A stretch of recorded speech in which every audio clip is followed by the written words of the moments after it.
After Trump declares national emergency, Caravan makes double move in response. Donald stood up to the Caravan, but the Caravan has made a double move no one could have anticipated. In light of the huge caravan moving towards our country, President Trump issued a state of emergency. With no uncertain terms, he made it clear these migrants cannot simply march into the United States. The massive horde now numbers over 14,000 people. Many report that the group is full of cartel members and terrorists. Our foreign neighbors do little to help. Despite intense pressure from the United States, this has happened.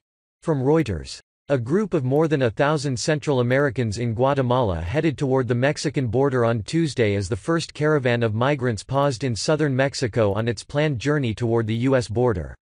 Separately, Casa del Migrant, a migrant shelter in Guatemala City, said more than 1,000 people who set out from Honduras were moving through Guatemala toward the Mexican border. Some local media said there were more than 2,000. So, this second group formed at a migrant shelter in Guatemala City, huh? They think they can double up on Trump?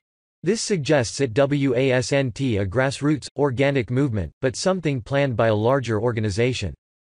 Share if you think the Democrats are behind these invading mobs. It's very likely Democrats sent immigration activists to that shelter, to prepare migrants for the march. They coached them on what to say so that they could slip into the United States, unhindered. This is what happens when our neighbors disrespect us.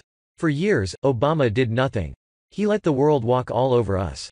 Now, even with a strong leader in the White House, Mexico, Honduras, and Guatemala still think they can send migrants into our country.